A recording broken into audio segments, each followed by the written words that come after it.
নমস্কার বন্ধুরা, অনিন্দিতার রান্নার কেরামতি চ্যানেলে আপনাদের সকলকে স্বাগত জানাচ্ছি। আশা করি আপনারা সবাই খুব ভালো আছেন। আজকের মুড়ি আর টক দই দিয়ে দারুণ স্বাদের একটা সকাল বিকালের নাস্তা রেসিপি আপনাদের সাথে শেয়ার করব। পুরো ভিডিওটি দেখার অনুরোধ রইল। এখানে দেখুন আমার প্রয়োজন মতো মুড়ি নিয়েছি। ঘরে যে মুড়িটা থাকে সেই মুড়ি নিয়েছি। আর বন্ধুরা, বাড়িতে অনেক সময় নরম মুড়ি হয়ে যায়, সেই মুড়ি দিয়েও কিন্তু এই রেসিপিটা বানাতে পারেন।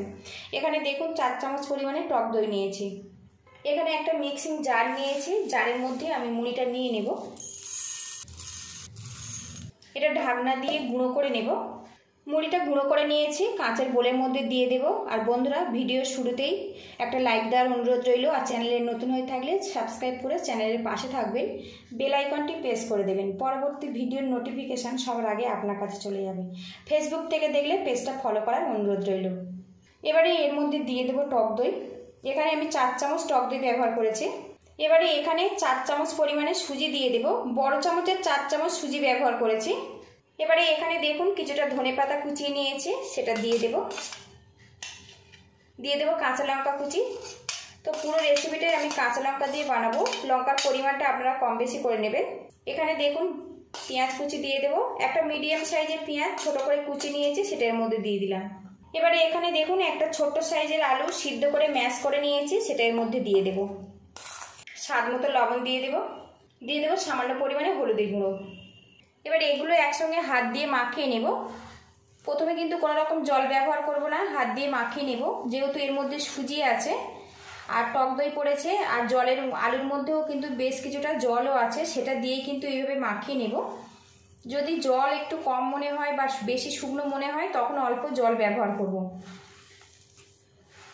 আর এই নাস্তাটা কিন্তু একদম শুকনো করে মাখাতে হবে। আলু সিদ্ধের মধ্যে যে জলটা ছিল ওতেই কিন্তু বেশ করে মাখিয়ে নিয়েছে। আর এখন দেখুন বেশ একটা দলা পাকিয়ে যাচ্ছে, এইভাবে কিন্তু রেডি করে নিতে হবে। আমি আর এখানে কিন্তু কোনো রকম জল ব্যবহার করব না। এদিকে দেখুন মিশ্রণটা কিন্তু রেডি হয়ে গেছে, একদম এরকম শুকনো করে মাখিয়ে নিতে হবে। এদিকে একটা কড়া গরম করে নিয়েছি, আর এর মধ্যে 2 চামচ সাদা তেল দিয়ে দেব। এই নাস্তাটার স্বাদ বাড়ানোর জন্য একটা তড়কা বানাবো, তার জন্য কিন্তু কড়ার মধ্যে আমি তেল দিয়ে দিলাম। তেলটা গরম হয়ে গেছে, এর মধ্যে সামান্য কালো সরষে দিয়ে দেবো। দিয়ে দেবো গোটা জিরে। এর মধ্যে দিয়ে দেবো সামান্য কারি পাতা, একদম ছোট করে কুচিয়ে নিয়েছি। এদিকে দেখুন ফোড়নটা কিন্তু হয়ে গেছে, গ্যাসের হিটটা আমি বন্ধ করে দিয়েছি। এখানে জিরেটা দিয়েছি, খুব বেশি কিন্তু লাল করে ভাজবেন না, একটু হালকা করে ভেজে নিতে হবে, তবে কিন্তু এই নাস্তার মধ্যে গিয়ে গালে করলে খেতে ভালো লাগবে। এদিকে দেখুন ফোড়নটা কিন্তু আমার রেডি হয়ে গেছে। এবার এই তেলটা আমি নাস্তার মধ্যে দিয়ে দেব। আর এই গরম তেলটা কিন্তু নাস্তার মধ্যে দিয়ে যদি ভাজা যায় তাহলে কিন্তু অনেক বেশি মুচমুচে হবে। তো দেখুন ফোড়নটা কিন্তু আমি নাস্তার মধ্যে দিয়েছি। এবার এগুলো একসঙ্গে ভালো করে মিক্স করে নেব। এদিকে দেখুন ভালো করে মাখিয়ে নিয়েছি। এবার আমি হাতটা ভালো করে ধুয়ে নেব। হাতটা পরিষ্কার করে নিয়েছি আর সামান্য তেল লাগিয়ে নিয়েছি। কিছুটা মিশ্রণ এখান থেকে নিয়ে নেব। শেপটা কিন্তু ছোট বড় আপনারা পছন্দ মতো বানিয়ে নেবেন। আমি এখানে অল্প পরিমাণে ডো নিয়েছি। দেখুন প্রথমে ভালো করে গোল করে নেব। এবারে দেখুন এইভাবে চেপটে নিয়েছি, চারিদিকটা কিন্তু এইভাবে আমি একটুখানি সমান করে নেব। আমি এখানে একটু সাইজে ছোট ছোট করে বানাবো। দেখুন মাঝে একটা গর্ত করে নিয়েছি, আবার এই সাইড থেকেও একটা গর্ত করে নেব। তো দেখুন গর্তটা রেডি হয়ে গেছে। এবার চারিদিক থেকে ভালো করে ফিনিশ করে দেব। আপনারা কিন্তু পছন্দ মতো শেপ দিয়ে এই রেসিপিটা বানিয়ে নিতে পারেন। এদিকে দেখুন একটা আমি রেডি করে নিয়েছি, আর এইভাবে কিন্তু আমি সবকটা গড়ে নেব। তো দেখুন কত সুন্দর দেখতে লাগছে। আরও কিছুটা ডো নিয়ে নেব।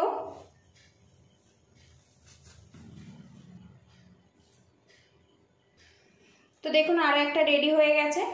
এদিকে দেখুন বন্ধুরা সবগুলো নাস্তা কিন্তু আমি রেডি করে নিয়েছি। নাস্তাগুলো ভাজার জন্য কড়ার মধ্যে আমি কিছুটা তেল দিয়েছি, তেলটা আমি গরম করে নেব। আর এখানে কিন্তু তেলটা মিডিয়াম গরম করে নিতে হবে। এবার এই তেলের মধ্যে 2 পিস করে নাস্তা দিয়ে দেব। আর গ্যাসের হিটটা একদম মিডিয়ামে রেখে ধীরে ধীরে এগুলো ফ্রাই করে নেব, তাহলে কিন্তু অনেক বেশি মুচমুচে হবে। এবার এগুলো আমি উল্টে দেব। তো দেখুন কত সুন্দর কালার চলে এসছে। টক দই আর মুড়ির এই নাস্তাটা আমি শ্যালো ফ্রাই করছি। আপনারা চাইলে কিন্তু ডিপ ফ্রাই করেও কিন্তু এগুলো রেডি করে নিতে পারেন। আর বন্ধুরা, মুড়ি আর টক দই দিয়ে নতুন স্বাদের এই নাস্তা রেসিপিটা ভালো লাগলে একটা লাইক দেওয়ার অনুরোধ রইল, আর যতটা সম্ভব শেয়ার করে দেবেন। আর চ্যানেলে নতুন হয়ে থাকলে চ্যানেলটিকে সাবস্ক্রাইব করে চ্যানেলের পাশে থাকবেন।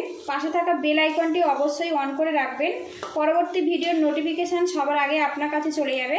আর ফেসবুক থেকে দেখলে পেজটা ফলো করার অনুরোধ রইল। আমি উল্টে পাল্টে একটু ব্রাউন কালার করে ভেজে নেব, তাহলে কিন্তু অনেক বেশি মুচমুচে হবে আর খেতে খুব ভালো লাগবে। তো দেখুন, দুটো নাস্তা কিন্তু আমার রেডি হয়ে গেছে। এবার এগুলো আমি তুলে নেব। তো কাউকে যদি একবার বানিয়ে খাওয়ান বন্ধুরা, তো কেউ বুঝতেই পারবে না যে এটা মুড়ি দিয়ে বানানো হয়েছে। এটা এতটাই টেস্টি। আবারও তেলের মধ্যে দিয়ে দেব। আর বন্ধুরা, অনেক সময় কিন্তু কেউ মুড়ি শুধু শুধু খেতে পছন্দ করে না, এইভাবে কিন্তু বানিয়ে দিতে পারেন। এই রেসিপিটা সসের সাথেও ভালো লাগে, আবার চা কফির সাথেও কিন্তু খুবই ভালো লাগে। এইভাবে সবগুলো আমি ফ্রাই করে নেব। মুড়ি আর টক দই দিয়ে দেখুন একদম কিন্তু নতুন স্বাদের ইউনিক একটা নাস্তা আমার রেডি হয়ে গেছে। বাড়িতে কিন্তু বর্ষাকালে সন্ধ্যাবেলা হলেই কিন্তু আমাদের চপ সিঙ্গাড়া এইভাবে আমরা খেয়ে থাকি। খুব ঝটপট কিন্তু মুড়ি দিয়ে এইভাবে একবার বানিয়ে খেতে পারেন। এটা এতটাই টেস্টি যে চপ সিঙ্গাড়া খাওয়া কিন্তু ভুলে যাবেন। এই রেসিপিটা কিন্তু আপনারা সসের সাথে কিংবা চা কফির সাথেও পরিবেশন করতে পারেন। ভিডিওটি যদি ভালো লাগে তো বাড়িতে অবশ্যই এইভাবে ট্রাই করবেন। কেমন হয়েছে আমাকে কমেন্ট বক্সে জানাবেন। আর বন্ধুরা, পুরো ভিডিওটি দেখার জন্য অসংখ্য ধন্যবাদ রইল। আপনারা ভালো থাকবেন, সুস্থ থাকবেন। তো বন্ধুরা দেখুন, লুকিংটা দেখুন কত সুন্দরভাবে এটা রেডি হয়েছে দেখুন। আর এটা কিন্তু অনেক বেশি মুচমুচে, যেহেতু আমি এখানে সুজি ব্যবহার করেছি। তো দেখুন, তো আজকে আমি এটা সসের সাথে পরিবেশন করব।